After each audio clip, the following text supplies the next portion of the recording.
Bonsoir et bienvenue en ce jeudi 3 mars 2022. Et nous en sommes arrivés ce soir à la méditation numéro 704 et plus particulièrement à la méditation numéro 418 dans le livre de l'Apocalypse que nous méditons ensemble depuis le 1er janvier de 2021. Avant de poursuivre dans notre méditation du jour, prions. Père, dans le nom de Jésus, bien-aimé Saint-Esprit, oh nous te demandons, eh bien, que nous ayons cette obéissance radicale. Radicale, eh bien, quand on regarde la définition, ça veut dire pris à la racine, travailler à la racine. C'est ce que nous te demandons, Père, dans le nom de Jésus, afin que, à chaque seconde de nos vies, jour après jour, dans ta présence, eh bien, que tu viennes agir en nous, au travers de ta parole, de ce que tu nous dis au quotidien, de tes avertissements, de ta nourriture spirituelle que tu nous donnes, jour après jour, que tu viennes travailler dans nos racines, dans les racines de notre vie, physique, spirituelle. Il est dit dans la parole que nous sommes le temple de Dieu et que l'Esprit de Dieu habite en nous. Alors, nous ne voulons plus qu'une obéissance partielle ou une demi-vérité dans nos vies. Nous voulons vraiment vivre comme notre Seigneur a vécu sa vie, dans une obéissance radicale. Alors, une fois de plus, que tout ce que nous entendrons ce soir, nous conduise sur ce chemin de cette obéissance radicale pour ta gloire, Père, dans le nom de Jésus. Merci, bien-aimé Saint-Esprit. Amen. Excusez-moi. Nous poursuivons notre méditation dans le livre de l'Apocalypse, chapitre 4, verset numéro 7, où nous voyons, en tout cas la face, de chacun des êtres vivants, les 4 êtres vivants qui ont été, dans la parole nous parle, dans la deuxième partie de ce verset numéro 6. Nous en sommes au verset numéro 7, nous le reprenons ensemble. Le premier être vivant est semblable à un lion. Le deuxième être vivant est semblable à un veau. Le troisième être vivant a comme un visage d'homme. Et le quatrième être vivant est semblable à un aigle en plein vol. Nous avons pu voir déjà le premier être vivant qui est semblable à un lion. Nous avons pu voir aussi en grande partie, et nous allons continuer ce soir, le deuxième être vivant qui est semblable à un veau, et nous l'avons pu le dire et le voir dans les dernières méditations, veau, bœuf, taurillon, taureau, tout cela, et la parole nous l'a bien montré, dans notamment le chapitre des Lévitiques, c'était le chapitre 4 si je ne me trompe pas, voilà c'est ça, 13 à 21, nous pouvons voir dans ce chapitre 4 du livre des Lévitiques qui est écrit, qu'il est parlé pour faire l'expiation du sang qu'il fallait un jeune taureau. Un jeune taureau c'est un veau, tout simplement et qui vient de l'ancien français taurel, en tout cas pour la traduction française, du substantif masculin du vieux français taurel qui veut dire jeune taureau. Et on le retrouve en fait dans Lévitique chapitre 4. Et nous avons pu voir que oui, autant dans l'Ancien Testament par rapport à la loi, il fallait égorger un taureau une fois par an notamment pour faire l'expiation de tout les péchés d'Israël, mais pas que, aussi quand il y avait des péchés involontaires, nous l'avons lu tout ça dans le livre des Lévitiques, on va pas revenir dessus, bien entendu, mais que, et c'est David qui le dit dans son psaume, dans le psaume 69, au verset 31 et 32, qu'il avait eu cette révélation par notre bien-aimé Saint-Esprit, que ce qui est le plus important, ce n'est pas le sang du taureau, cette offrande qui est faite, mais ce qui réjouit le cœur de Dieu, c'est nos louanges. Il est parlé de cantiques, de chants suivant les versions, de reconnaissance, en tout cas de notre cœur, et que c'est ce qui réjouit le cœur de notre Père. C'est louer son nom avec sincérité et reconnaissance. Ça, il avait déjà eu cette révélation et de ce qui devait arriver bien longtemps encore après, avec la venue de notre Seigneur. Effectivement, c'est ce que nous avions commencé à voir hier, que seul le sang parfait de notre Seigneur Jésus-Christ versé une fois pour toutes, pour chacun d'entre nous, pour tout le monde. Ce n'est pas que pour quelques-uns, pour tout le monde. Je ne dis pas que tout le monde est enfant de Dieu et que tout le monde a sa grâce et reçoit sa grâce, sa protection, etc. Ce n'est pas ce que je dis. Mais il est venu pour chacun d'entre nous. Il est parlé, rappelez-vous, dans Jean 3, verset 16, pour quiconque, il est dit. Quiconque qui vient, qui reconnaît le Seigneur Jésus comme Seigneur et Sauveur de sa vie, enfin qui le reçoit et qui se repent amèrement. Il est dit, car Dieu a tant aimé le monde qu'il a donné son Fils unique afin que quiconque croit en lui ne périsse pas, mais qu'il ait la vie éternelle. Il y a cette croyance, pas superficielle, totale, complète, se repentir amèrement quand on croit, c'est au plus profond de notre cœur. Et là, il n'y a plus besoin de sang, du taureau, parce qu'une fois pour toutes, il a permis d'obtenir non seulement le salut, contrairement aux sacrifices d'animaux, qu'il fallait constamment renouveler. Et c'est ce que nous avons vu hier, en tout cas commencer à voir dans le livre des Hébreux, dans Hébreux, chapitre 10, versets 1 à 18, et nous avions vu cette, première partie, nous montrant, dans la Nouvelle Alliance, et nous montrant au travers de la parole que les sacrifices de la loi sont insuffisants. Je vous laisse aller réécouter ce que nous avons dit hier. Cette première partie va du verset 1 au verset 7.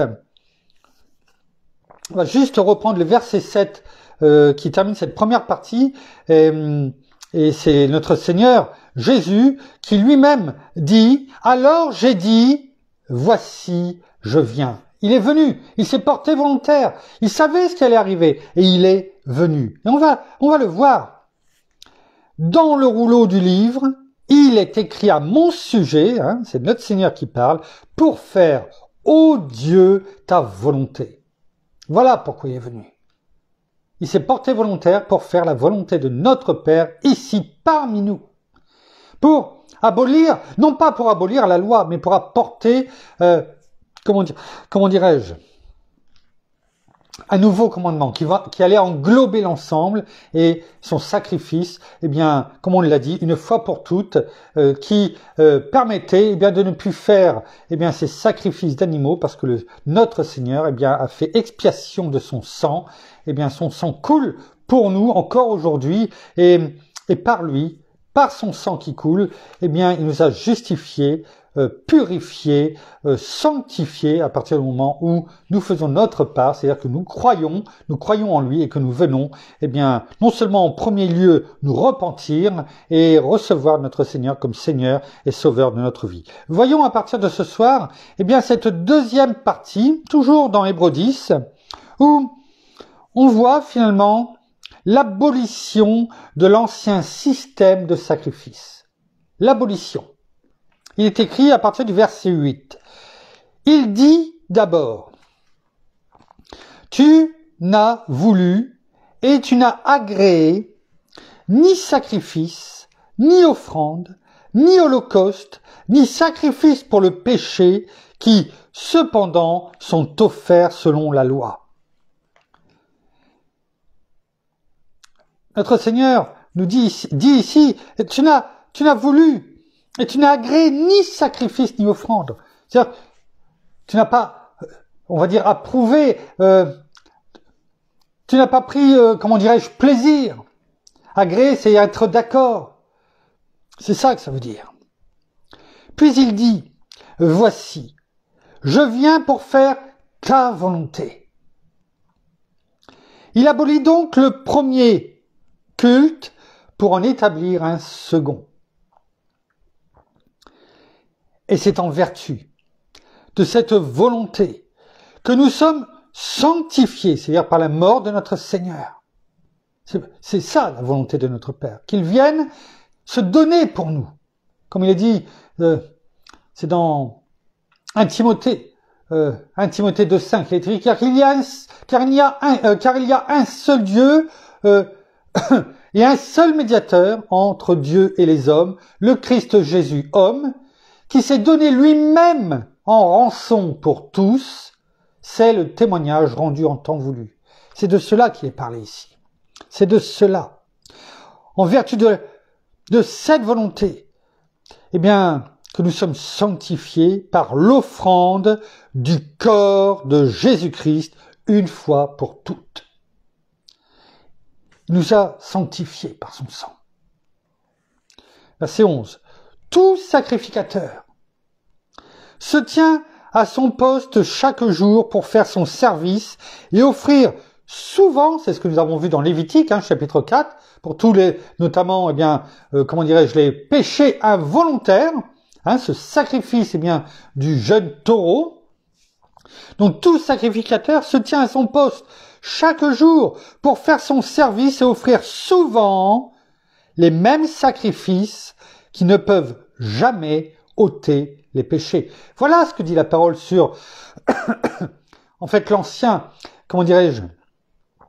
système de sacrifice. Tout ce que nous avons vu dans Lévitique, chapitre 4.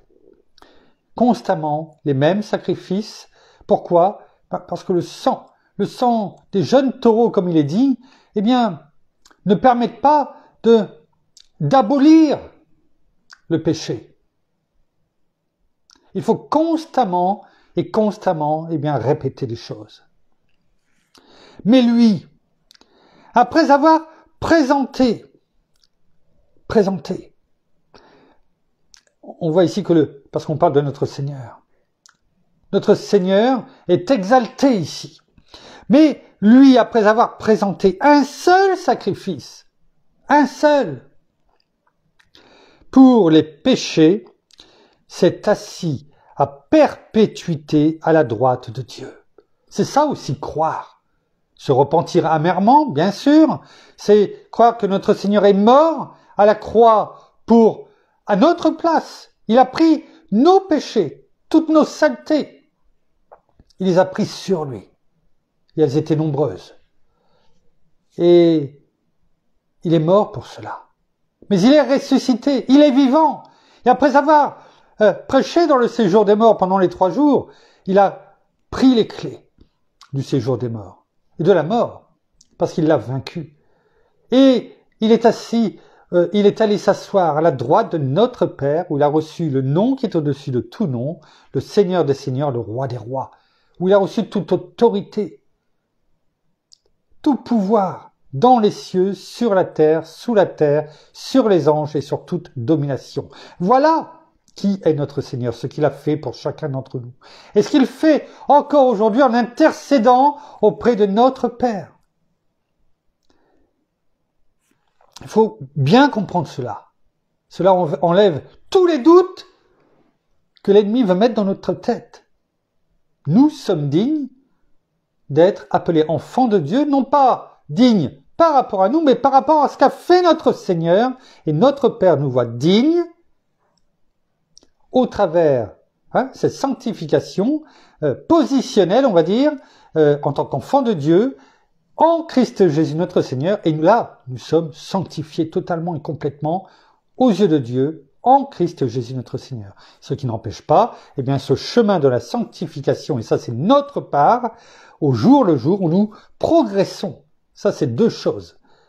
Et cela, c'est bon de le discerner, parce que cela évite, les attaques de l'ennemi pour nous dire, mais tu n'es pas digne, tu as vu comment tu es, tu as chuté. Oui, on peut chuter, comme on l'a dit hier, mais on ne continue pas à marcher sur le chemin du péché. Parce qu'on sait comment notre Père nous voit en Christ Jésus, notre Seigneur. Mais lui, après avoir présenté un seul sacrifice pour les péchés, s'est assis à perpétuité à la droite de Dieu. Et ce n'est pas la perpétuité du monde quand quelqu'un va en prison, qui est, je crois, en France de 25 ans ou 22 ans, je ne sais plus exactement. Mais non. Ce n'est pas cette même perpétuité. Là, ici, c'est, comment dirais-je, une perpétuité éternelle.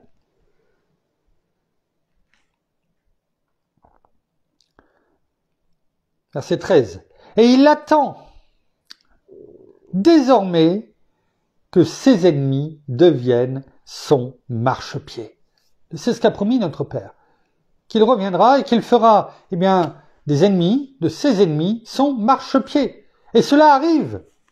Cela arrive. Verset 14. Car par une seule offrande, de nouveau, on montre ici combien notre Seigneur est sauveur et combien, eh bien, il nous a sanctifiés. Verset 14. Je prends le temps pour que nous comprenions bien ce qui est écrit. C'est tellement important parce que cela peut éviter à tellement de personnes eh bien, de finalement d'être déprimées, de tomber dans cette déprime spirituelle en croyant que eh bien, nous ne sommes pas dignes. Car par une seule offrande, l'offrande de la croix, il a rendu parfait, vous voyez, on en parlait avant, justement, il a rendu parfait à perpétuité ceux qui sont sanctifiés. C'est ce qu'on disait juste auparavant, vous voyez, la parole, eh bien, vient le confirmer. Nous sommes, en Christ Jésus, vus par notre Père comme parfaitement et éternellement, hein, c'est ça que ça veut dire, hein, perpétuité selon eh bien, la vision de notre Père, eh bien, nous sommes rendus parfaits, sanctifiés à perpétuité par le sang de notre Seigneur Jésus. C'est comme ça que notre Père nous voit au travers de Christ notre Seigneur. Voilà, le verset 14, je le reprends. Car par une seule offrande, l'offrande de notre Seigneur, son sang qui a coulé pour nous, il nous a sauvés, il a rendu parfaits à perpétuité ceux qui sont sanctifiés. Donc, arrêtons, eh bien, de nous voir petits, de nous voir, oui, pas dignes d'être appelés enfants de Dieu. C'est faux, c'est faux. Cela voudrait remettre, en faisant cela, on remet en cause ce qu'a fait notre Seigneur pour nous. Parce qu'il savait pourquoi il le faisait, il savait pourquoi il venait, il savait qu'il allait souffrir. Je crois qu'on n'arrive pas à prendre conscience de savoir qu'on vient au monde, on délaisse tout, on va naître pour sauver des personnes qui ne sont pas là, à ce moment-là, dignes d'être sauvées, qui sont tellement impures. Mais notre Seigneur, eh bien, le savait, il nous a tellement aimés qu'il est venu. Rappelons-nous que c'est lui qui nous a choisis, ce n'est pas nous, pour que nous soyons rendus parfaits à travers lui et que nous ayons en plus la vie éternelle en lui et par lui. Donc la moindre des choses, c'est d'arrêter eh bien, de déprimer spirituellement et de toujours eh bien, de trouver des excuses finalement. Hein, de toujours regarder dans le rétroviseur de notre vie en croyant que c'était mieux avant.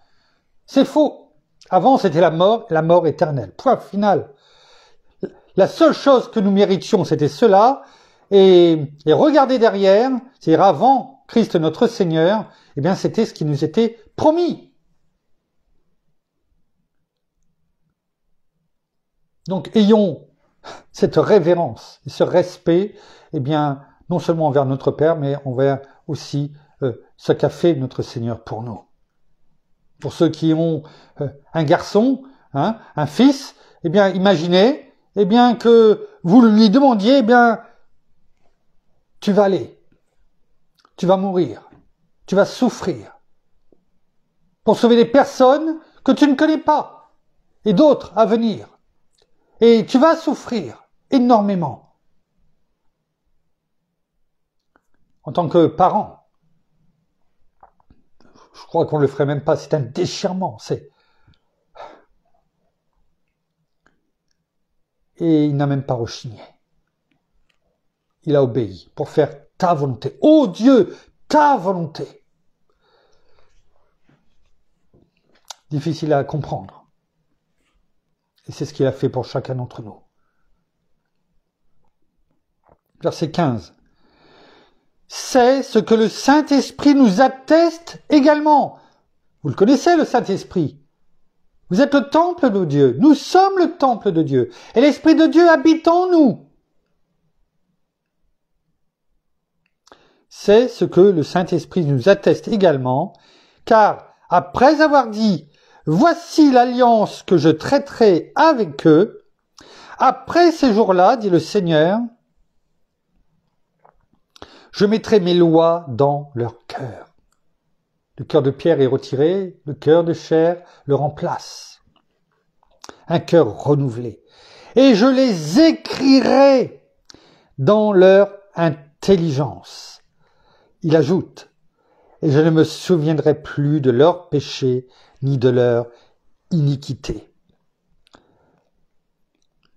Ces versets 16 et 17 sont magnifiques. La parole nous dit ici que non seulement, que il nous donnera un cœur nouveau en venant à lui, en nous repentant. Un cœur nouveau. Mais pas simplement. Qu'il écrira dans notre intelligence, cette intelligence qui vient de la sagesse de Dieu. Il les écrira. Il écrira ces nouvelles lois dans notre cœur et dans notre intelligence. Il ajoute que par le sacrifice, par l'offrande de notre Seigneur, qu'il ne se souviendra plus de nos péchés ni de nos iniquités, c'est-à-dire de nos injustices. Et je ne me souviendrai plus de leurs péchés ni de leurs iniquités. Nous sommes pardonnés. Nous avons le pardon de Dieu.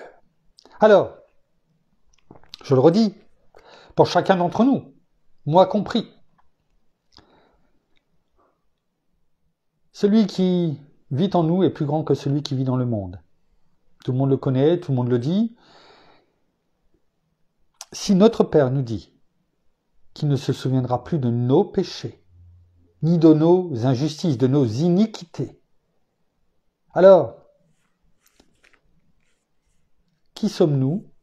Ou peut-être que nous nous mettons au-dessus de Dieu, parce que si Dieu, lui, ne se souviendra plus, si nous nous permettons de nous rabaisser en disant « Oui, mais avec tout ce que j'ai fait », ou de laisser l'ennemi de nos âmes, nous rappeler et que nous soyons là dans la journée à dire « Oui, c'est vrai, ouais.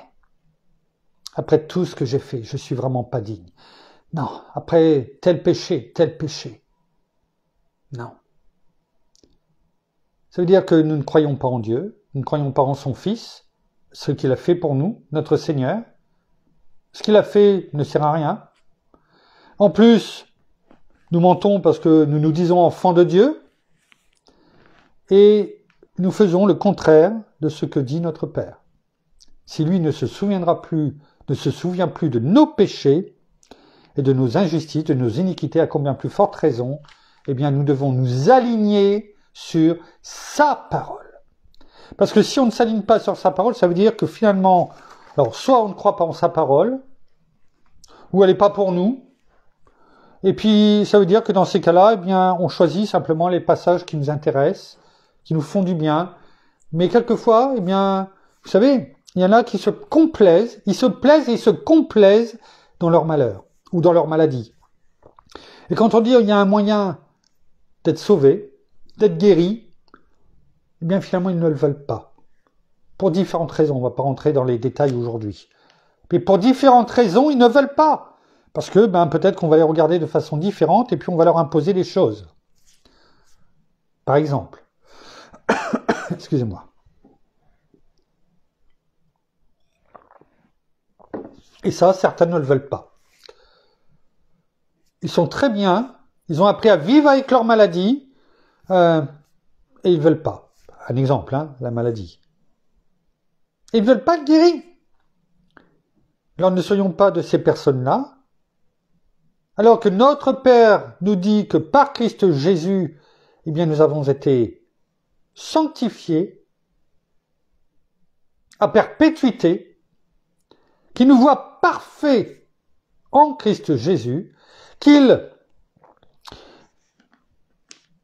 il purifie notre cœur, qu'il écrit sur notre cœur et sur notre intelligence, dans notre intelligence, eh bien, ces nouvelles lois, qu'il ne se souvient plus de nos péchés et de nos iniquités, alors obéissons. Ceux dont nous avons prié, obéissons de façon radicale. Viens, Père, dans le nom de Jésus, viens, bien-aimé Saint-Esprit, travailler aux racines de nos vies, de notre cœur, de tout notre être, afin que nous nous appliquions et que nous soyons en concordance parfaite avec ta parole que tu nous donnes dans ces passages. Notre vie sera totalement et complètement différente parce que déjà nous obéissons. Donc on prend le temps de lire ces chapitres. Dernier verset.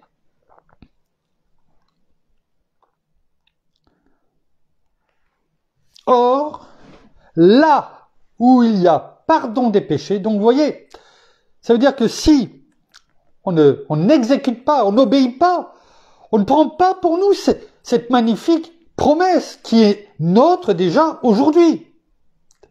Eh bien, il est écrit, or, là où il y a pardon des péchés, il n'y a plus d'offrande pour le péché. Ça veut dire quoi? Ça veut dire que si on ne croit pas en ce qui a été dit aujourd'hui, et dans les derniers versets, ben ça voudrait dire que finalement, il faudrait continuer à faire des offrandes pour nos péchés, comme certains le font encore aujourd'hui dans certaines religions. Et on parle de religion. On est religieux. Et tout comme eh bien, le peuple d'Israël le faisait en son temps, eh bien, à ce moment-là, eh bien, nous devrions continuer à faire des offrandes de jeunes taureaux. Voilà. C'est ça. Mais si on croit, alors là où il n'y a plus de pardon des péchés, parce que on a bien distingué les deux choses, parce que nous sommes positionnés en Christ Jésus et notre Père nous voit parfaits pour l'éternité, c'est ce qui est écrit, et qui nous voit avec un casier judiciaire vierge en Christ Jésus notre Seigneur, parce que c'est lui qui est dedans, et donc il n'y a pas de péché. À ce moment-là, il n'y a plus, à ce moment-là, d'offrande à faire pour le péché. Voilà ce que nous dit, eh bien, Hébreux 10, versets 1 à 18. Nous l'avons vu et nous avons pris le temps de le détailler dans la version Colombe. Demain, eh bien, nous l'apprendrons en version nouvelle, français courant, sans revenir dans le détail de tout, mais pour que nous ayons deux versions, et pas deux versions de la parole, mais deux angles différents pour la voir, parce que il est bon de passer ce temps afin que nous ayons entre ces trois jours de méditation sur lesquels nous passerons sur première partie de ce chapitre 10, eh bien, que nous en ressortions non seulement grandis, parce que nous sommes toujours grandis par la parole, mais avec des certitudes. Et que nous soyons, comme on l'a dit il y a quelque temps, certains de nos certitudes et que nous doutions de nos doutes, parce que là, il n'y a même plus de doute à avoir, parce que, eh bien, la parole est oui et amen, elle est claire, nette et précise. Merci Père, merci Seigneur, merci bien-aimé Saint-Esprit, une fois de plus, eh bien, pour toutes ces certitudes que tu nous donnes. Ta parole est oui, et oui, amen. Et il faut l'apprendre, il faut obéir, il ne faut pas vouloir se croire supérieur à toi en disant oui, mais non. Tu dis, on accepte, on croit, on obéit, de façon radicale.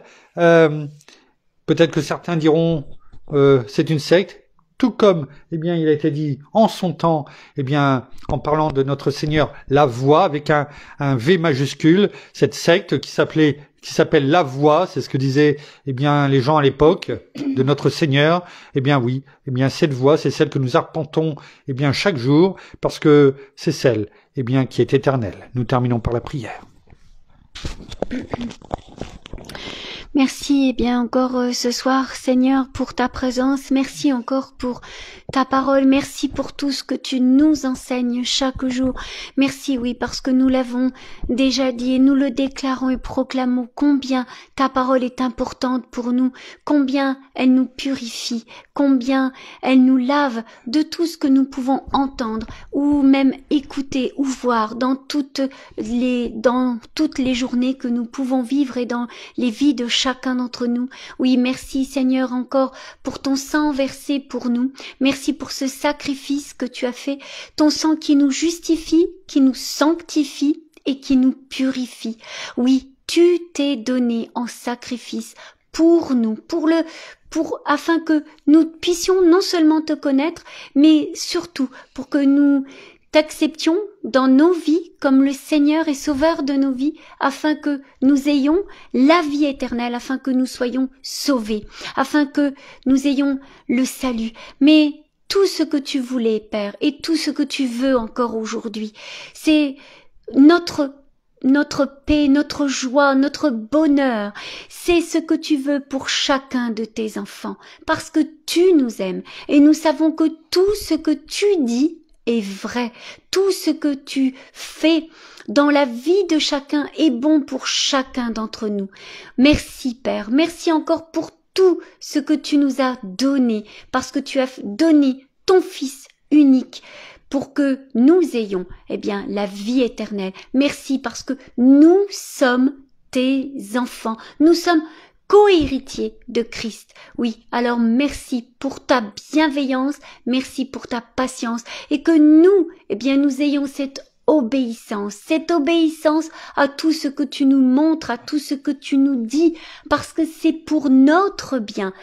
Tu nous connais par cœur et tu sais par cœur et tu sais déjà ce que nous allons te demander ou ce que nous allons faire et c'est pourquoi tu nous demandes de rester droit, intègre, juste, comme l'était notre Seigneur, afin que nous soyons à l'identique, parce que nous sommes tes enfants.